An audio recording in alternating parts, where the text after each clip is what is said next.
coming in. Remember to turn off your cell phones, or at least silence them. And when we get to the question and answer period, please identify yourself and to whom you're asking the question and your affiliation. And we will get a mic to you. Wait to be recognized. Please do not record this press conference with your cell phone. And if you're joining us on Zoom, please use the raised hand function for questions, and we will address questions in the room first, and take questions from Zoom just after that. So hold on here until Hunter comes up.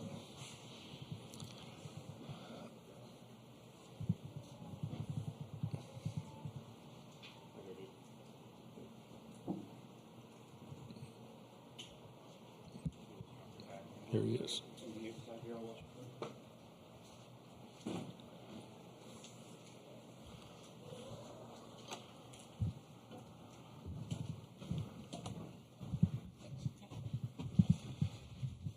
Okay, Tony, give us an overview, please. I'm not good at the opening statement thing. We got beat tonight. Thought our guys played all 9 innings. Maybe their coach could have managed the game a little bit better and put us in a better situation to find a way to win, but got the stat sheet right here. Same one you guys got. Good for whatever questions. Okay, we'll open up first for questions for the student athletes, and we'll start right here. Yeah, Mike Wilson, Knoxville News Sentinel. Guys, did you hope to have, I guess, more success having seen Paul Skeens earlier in the year, and what went wrong offensively today? Yeah, I mean, obviously we're looking for more success. The more success, the more opportunities you have to win a ball game. But, I mean, we knew coming in, that he's an unreal arm. I thought, game prep was really good. All pregame work was good. Building up to the game, but just wasn't able to get it done. I thought we had a lot of good at bats and a lot of quality at bats, good fight in the box, but just not able to get it done. Griffin. Yeah, obviously Paul's really good, and there's no other way to put it. And he was on his game tonight, and he was executing his game plan. And when you face a guy like that, you need a couple breaks to go your way. And I think Hunter kind of talked about we had some balls at guys that when you're going up against a guy, and that caliber of Skeens, you need those balls to fall. And, some of those hits just didn't get down for us today. Okay, next question. Oh, you had your hand up, Jake. Okay. Jake McKeever, College Baseball Central. Hunter, you hit the home run right after they pulled Skeens. Was it kind of a different adjustment there since Skeens kind of throws so hard and Gavin's a little bit slower? Obviously it's a little bit of adjustment, but, that's kind of the game of baseball, just make adjustments on the go. But, we looked into the scouting report on the guy that came in, and he was a heavy breaking ball guy, so kind of set my sights on breaking ball and was able to get a good pitch to hit. Okay, next question. Leah. Leah Van, Baton Rouge Advocate. Griffin, what was difficult about hitting Paul Skeens tonight? The guy has 4 pitches that he can throw for strikes, and everybody sees the velocity, and that doesn't help when you're at the plate. But his ability to locate pitches and his ability to mix pitches, 2-0 is not an automatic fastball down the middle, right? He's able to spin the ball well, and he's able to locate. He doesn't miss over the the middle of the plate a whole lot. So you combine that with just the arm talent that he has and the pitch repertoire that he has, and he gets to be a pretty tough at bat. Okay, next question. Here. Matt Towle. Yeah. Can you hear me? It's Yeah, on now. we heard Okay, you, cool. Matt. Matt Towle from World Baseball Network. This question is for both of you guys, Hunter and Griffin. 14 strikeouts offensively. What's just the mindset for you guys to come in on Monday against Quinn Matthews from Stanford and just limit the strikeout counts? Hunter, you start. Yeah, haven't really looked into anything about Stanford yet, but, I think just do what we did tonight, obviously. Had quite a bit of strikeouts, but a lot of positives to take from those at bats. So, yeah, we're looking to Quinn Matthews tomorrow and then get a game plan ready and attack that. Griffin? Yeah, kind of along that line. Obviously strikeouts aren't good, but let's be realistic. The guy's probably going to break the all-time strikeout record for a single season. So, some give and take with that. We're just going to get back into our prep work and get ready for Stanford. And, Matthews is a good arm and somebody else we're going to have to, prepare well for. Okay, any more questions for the student athletes? Yeah, right here. Question for both guys. I know a loss is a loss at the end of the day, I suppose, but showing a little bit of fight there at the end, kind of clawing back into it a little bit, does that give you something not to have to stew on quite as much over the next day and a half or so? Griffin, you start. Yeah, no, you got to take little victories. I was proud of the way that we fought in those, the 8th and 9th inning, and it gives us a little bit of a boost of momentum to, have a good practice tomorrow and, get our prep work in and, get ready to play a good team on Monday. Hunter? Yeah, same thing. Just, we always know we're offensively, one inning away from a big inning and getting right back in the ball game. But yeah, I think we're pretty confident going into to Monday, and we got a bullpen that's ready. Okay, any more questions for the student athletes? If not, guys, you're excused, and we can get ready for questions to Tony.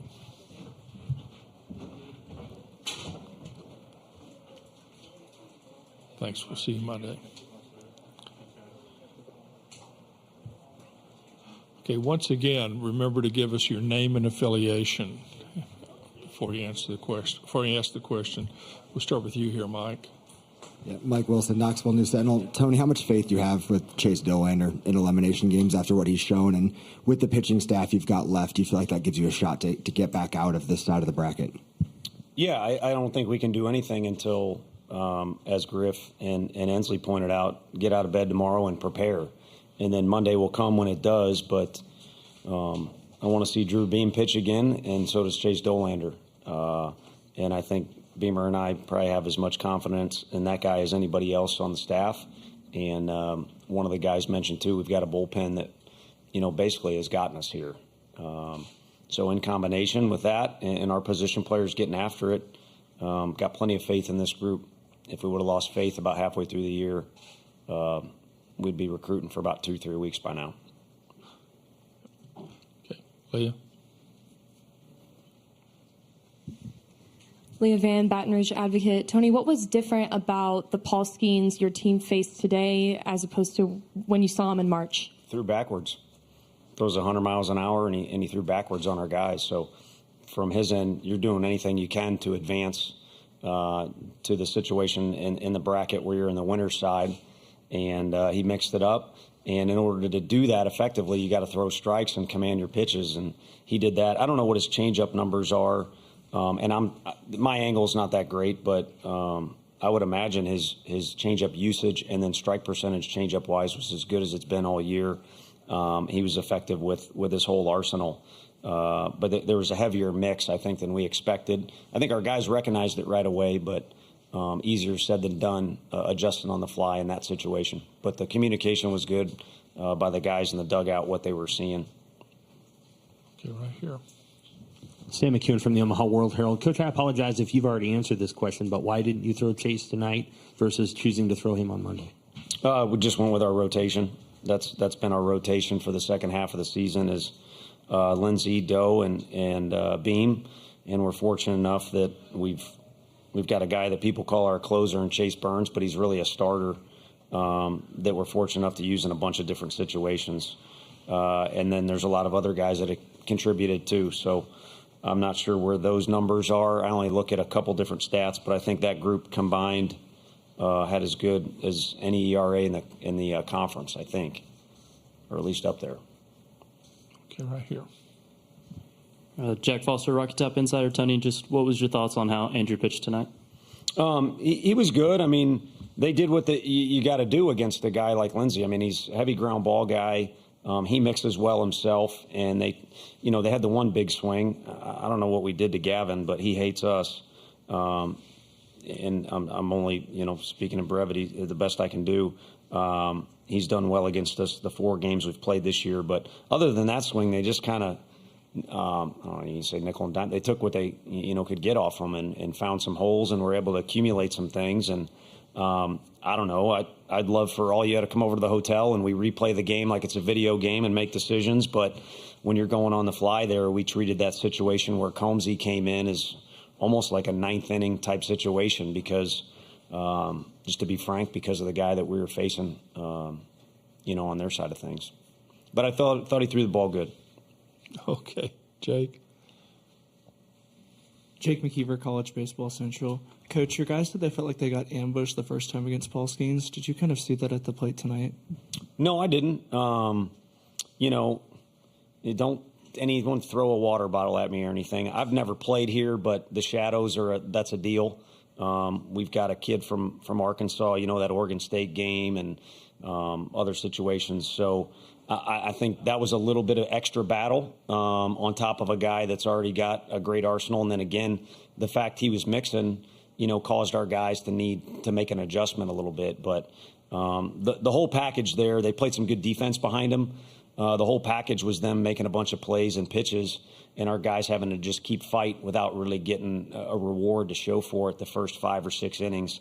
Eventually the pitch count got high, so you got a positive you can rely on. But I don't feel like the guy, maybe I'm saying the wrong thing, but from my standpoint, I don't feel like he bum rushed us. He was just better on most of the occasions that he was up there. Okay, we have time for one more question. If anybody wants to take it, yeah, right here. Wes Rucker, 24/7 Sports. Tony, is it tougher these days? Guys have so much data on where pitches are, and guys can know the zone, and it just seems like there's so much more access to stuff. Is it harder to get guys to extend their zone now offensively than it used to be? Because if it seems like if it's going to be off the plate a little bit throughout the night, is it tough to get guys to adjust to that? Dude, I'd like to coach the game on Monday, or at least be over there in the dugout.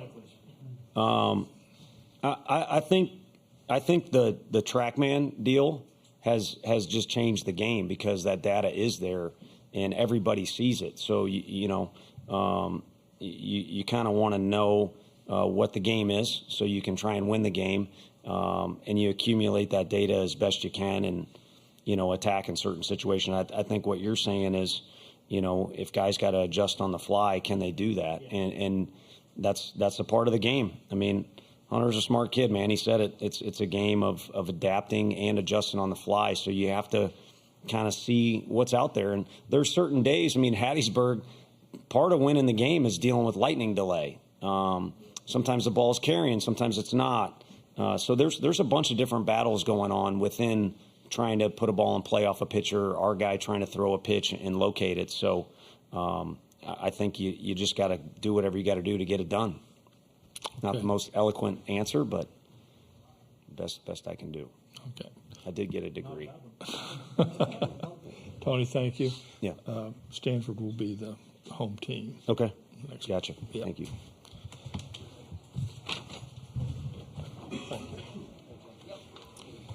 I remind you that Hammond Communications will post a recording of this press conference in the NCAA Digital Media Hub at ncaa.veritone.com. Transcripts are provided by ASAP, and they'll be posted shortly.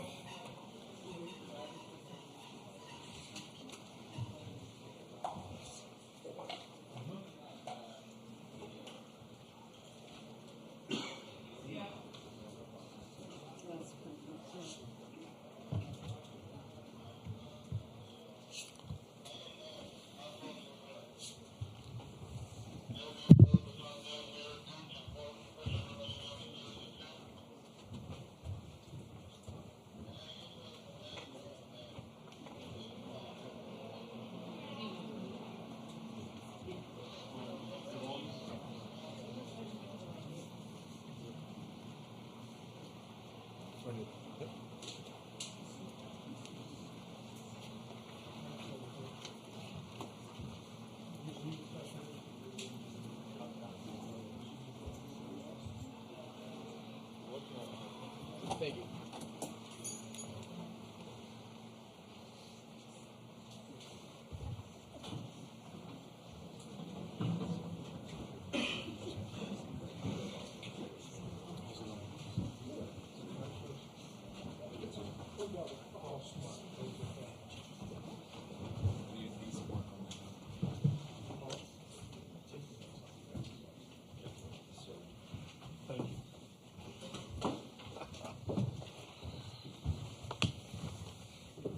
Once again, if you're just joining us, please silence your cell phones and all the other stuff I usually say.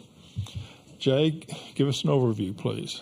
Yeah, great night tonight. Unbelievable crowd. I think two things really stand out. Our team was locked in from the first pitch. We talked a lot about just focusing on execution, and they did that really, really well. And this time of year, you win these games against these elite teams when great players play great, and that was certainly the case with Paul from the mound tonight, Braden, Gavin from the batter's box. I thought it was a really solid game. Thought we played clean baseball, and our guys were guys, and that's what it takes to win games here. Okay, open it up now for questions for the student athletes. Raise your hand, and we'll get a mic to you, and I saw Leah first. Paul, Tony Vitello just said that he felt like you pitched backwards against Tennessee versus the last time he saw you. So what was kind of your game plan? What pitches were working? Yeah, I mean, at different points today, I had all 4 pitches working. And, I mean, you have to look at obviously their lineup, but also, what's working for me. And went out there and made pitches, kind of through what they weren't expecting at times, and worked pretty well. Okay, Sam. Sam McCune from the World Herald. Paul, can you talk just a little bit about the night? That setting, 25,000 fans, throwing the way that you did, that experience, what it was like. Yeah, it was awesome, and I think I'm going to need a little bit of time to kind of internalize that and take it all in, because I don't think I was able to do that as much as probably some other people were tonight. But it was an awesome experience to go out there and compete in front of that many people. Alex Box Stadium is a pretty cool place, but I mean, this is a different animal. It was really cool. Okay, who you got? Yeah. Yeah, Glenn Westco, 247. Gavin and Braden, just the hitters tonight. You guys seem to really just kind of pace yourselves, and it just really looked like you guys just did a good job of moving the offense when you needed to. Just how would you assess what you guys were able to do out there tonight? Gavin, you start, please. Absolutely. No, we had a plan, and I think we really stuck to it. We hit a lot of balls hard at people in the beginning, so it kind of showed you how we came out. But at the end of the day, we had a plan, and I think we did a really good job of doing that, as well as adjusting to the pitchers that came into the game. So we were just really locked in as a team. Braden? Yeah, I agree with him. We were just focused on the plan that we had before the game, and slowing ourselves down, not getting too anxious, because it's an unbelievable environment. There's 20-something thousand people there, so just taking our breaths and focusing on our job. Okay, next question. Who you got? Yeah, right here. Jacques Doucet, WAP-TV in Baton Rouge. Braden, in Round Rock, you reflected a lot about your improvement from last year to this year, and the huge game, obviously this much bigger stage, but this moment, this game for you, this performance tonight, and all the hard work, is it worth it? Yeah, absolutely. This is what you play for, to come and play on this stage, and I'm very proud of my team, very proud of Paul, and very proud of Gavin. We all work really hard, and it's for these moments, so I'm just happy to be a part of it. Okay, back over here. Yeah. Miguel Paredes-Reyes, LSU Tiger TV. Paul, you hit your 200th strikeout of the season today, just 2 shy of the SEC record. Did you have that in mind at all in your outing tonight? Not really. Found out about that after the game, which is pretty cool. But, yeah, I mean, it comes down to executing, and I think I did a good job of that today, especially early on. And so, it's really cool to do that. But, yeah, just a lot more happy with the execution, I think. Okay. Michael Cobble, WBRZ TV. If we can get Gavin and Braden on this one, just your feelings now that you kind of broke the seal on this thing and maybe took some of the mystique away from the College World Series, having success early. How much did that help you, Gavin and Braden? Gavin. No, it was awesome. I've been waiting a long couple of days since we've been in the hotel. I know everybody else has. But it was awesome just to see the environment and take it all in that first pitch of the game. It's everything you could expect and more. I mean, Coach told us whenever we won the Super Regional that it's going to be everything you expect times 4, and he was right about it, and I'd say times 10. But it was awesome just to enjoy that first game, and we're ready for the next one. Braden? Yeah, like I said earlier, we were just focused on slowing ourselves down because it's such a big environment and such a big stage, but it was unbelievable. It was everything I thought it would be. And, it was awesome. Okay, let's go to Leah here. Leah Van, Baton Rouge Advocate. Braden, you had 3 extra base hits tonight. What were you seeing from the plate? Yeah, I was just trying to get the ball. I was trying to get the ball up.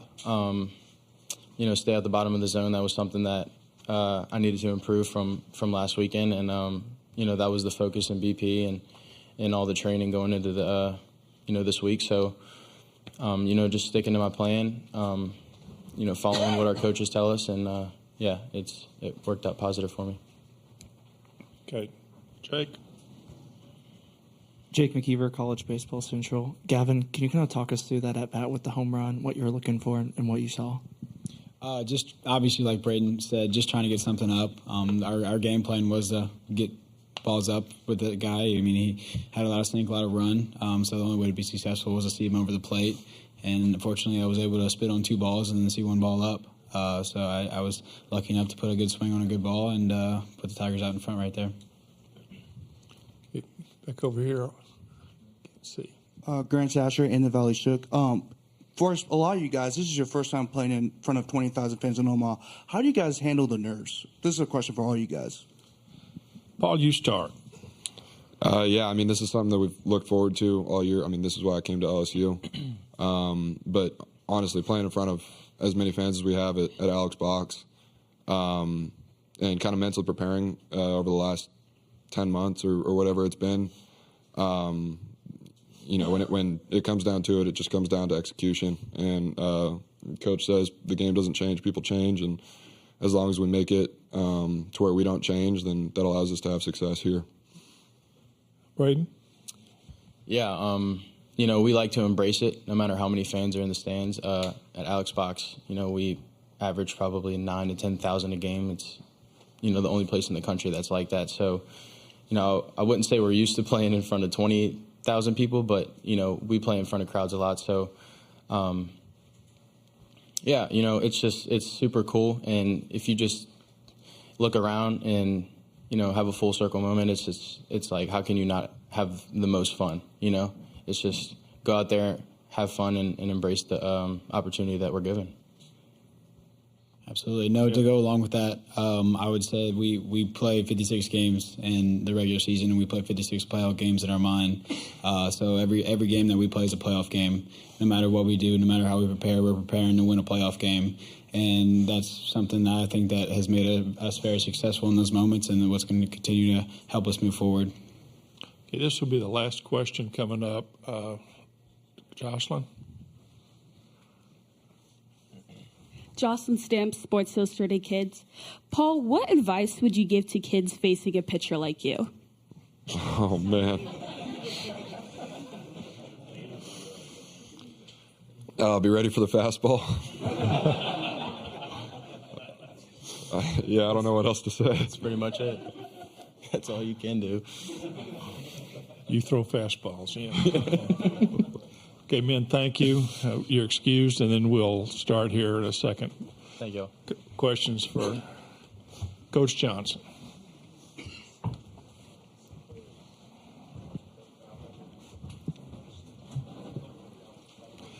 That's a good answer, Paul. Thanks, guys. Thanks. Okay. First question, we'll start here with Sam. Hey, Coach, you've been around here long enough to know that there's been really great pitchers who have come here and not done well. what can you say about Paul's performance tonight with all the pressure and all the attention on him the way it was? Yeah, I'm really proud of him, and I certainly don't take these outings for granted, but that's about the 16th one that we've seen like that, and remarkable. I'm really proud of him for tonight because he had a lot on his plate here, and all great things, with the Dick Hauser Award, but that was took a lot of time and effort, and what a great honor. And I mean, he just showed tonight why he was probably the clear-cut winner for that award. So we tried to get him some rest and kind of insulate him as best we could so he could be on track with his preparation, because he does that better than anybody else. I mean, as good as the performance is, the preparation is even better. And I think what gets lost with him sometimes, because his stuff is so amazing, the pitch execution is tremendous. And when you put that kind of stuff with that kind of execution, you have Paul Skeens. Okay. Go to Leah here, and then we'll go to Leah Van, Baton Rouge Advocate. Jay, I know Paul's had great outings this whole season, but what do you think what was the difference between the last time he faced this lineup to this time? Yeah, we kind of did a hybrid thing of, look back at those games, and then we look back at where they were recently, and some of those guys have improved, and we felt like we needed to attack them a little bit different way. And then looking at it also, their plan early in the game, we were able to kind of figure out what they were trying to do with him. And then Wes did a nice job of calling pitches, and then Big Man took care of the rest as far as execution. Okay, back here. Michael? Yeah, Jay, that was going to be my question. Just the selection. You were talking about the execution, but the selection to keep them off balance and the change working early. Do you feel like that really was the tone setter? Yeah, for sure. I mean, they were on fastballs in the first inning. They had a hit. Inslee had a hit, and then Dickey lined out, and so Ahuna swung early, and so you could tell they were trying to jump him, and sometimes that's all you can do. And when it's getting on you that fast, you have to make an early decision. And when you have to make an early decision and he starts throwing his changeup like that, there's not a lot you can do. And, the execution of all three tonight was pretty elite. Right here, Doc. Coach, the job Josh Pearson did in left field tonight made a few nice catches for you. Yeah, spectacular. Tonight was very reminiscent of we started this season at Texas A&M league play. Started league play at Texas A&M. It was a bigger field. The wind was blowing in. We played him because I just think he gives us professional at-bats. He's a pretty good defensive outfielder, and that paid off. And he's obviously earned his spot in there with how he's performed throughout the postseason. But left field here is a really tough place to play at the 6 o'clock game. There's sun that sits right over there, and we actually had to warn him about it. We're here in 21. We hit a double over the left fielder's head, and then we misplayed a ball in left field in the first inning. So it's really tough, but he did a nice job. And Mark Wanaka, I've said this before, is the best positioner of outfielders in the planet, and he earned his money tonight with that. They hit a couple right at Dylan and right at Josh. Okay, go back right there, Tina. Jay, Zachary Junda, and the Valley Shook. We've talked a lot about Paul Skeens tonight, but what about the job Riley Cooper did coming in and closing this thing out, especially after it got a little hairy in the eighth? Yeah, poise, competitiveness, winner, and all of the above. And he's been at his best, here basically since the SEC tournament. That's like 4 or 5 really good outings in a row. And the tempo was amazing. I mean, it was like get the ball back on the rubber, strike one. I mean, it was really impressive. And, like I said, sometimes it's not about spin rates. It's not about velocity. It's about winning pitching. And Riley's doing a lot of winning pitching right now. Did he seem comfortable, especially having a previous experience? I think so. Yeah, I think so. And I've felt that way the whole NCAA tournament and certainly tonight. Let's go right here first. Coach, so far, all the other 3 games so far this weekend have been won in the last 2 innings. What words did you have to Riley Cooper when he went into close? Yeah, we actually talked about that. There's 3 one-run games in the previous 3. And, you never know when those big pitches are going to come that are going to tip the game. And so a lot of boring, stay in the moment, present moment focus, type stuff, and try to win as many innings as we could. And all those runs, taking it from 2-0 to 4-0, and then from 4-0 to 5-0 on Trey's sac fly, and then Braden's home run, that proved to be a really big deal. But for him, it was just about execution. He came in after the home run, and there was 2 outs in the inning. So it was really just about getting that first guy out. And we did an infield single. Nice try on that play by Jordan right there with the guy running down the line. But then to strike out Christian Moore, who has had a phenomenal season, one of the best players in the SEC, hands down for me. But he made it really tough on him with how he executed. So, and then he was pumped up after that one, and then I just kind of looked at Wes and I was like, hey, get him settled back down because we got to go out and get 3 more outs. And so, but you know what you're going to get with him, and that's the best thing I'll say about him is you know what you're going to get with Riley. We had one back here, I think. Yeah. Hey, Coach. I was just sort of curious with Braden, how much do you think that offseason surgery has helped him just see the ball and just hit it a lot more consistently this year? Yeah, he's done a great job. And in every phase, we last year's evaluation, there was areas we needed marked improvement, and we've talked about those things: athleticism, defense, vision, plate discipline, at-bats between homers. And he's literally done all of that. And, you win games this time of year when guys like him, step up and play their best. And, it's a game-winning homer against Oregon State, and that 1-0 game of the regional was obviously big, and 3 great at-bats tonight. And just when I look up, because we're looking at him in the face from the third base dugout, just the self-control and the locked in, and he was a professional hitter tonight. Okay, this will be our last question here. Michael. Yeah, Jay, if you would kind of talk about the offense. Obviously, you guys have seen a lot of top-tier pitchers, but you always seem to find a way to figure them out. Gavin getting it going, and Braden, as you just alluded to. But what is it about those guys? Is it just their ability to stay in the moment and kind of work through the problem? Yeah, good pitching beats good hitting. I mean, that's baseball has always been that way.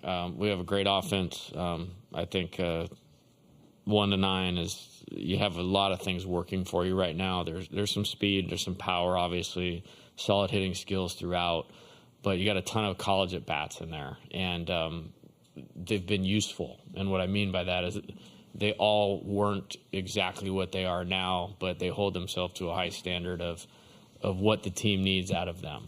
And then they just don't give in, the way a lot of typical college hitters do. And then when you do that, you get to some of the talent in terms of on-base percentage and slugging, runs, all of those types of things. I thought we played very mature baseball tonight. I mean, we got the 1 error, but that was a tough play. Jordan did everything right on that play to come get it, and the only hop he could have caught was the short hop and still made the play. But I thought we played great, clean baseball on both sides, took really good at-bats, and then we had some, like I said, we had some of our guys were guys tonight.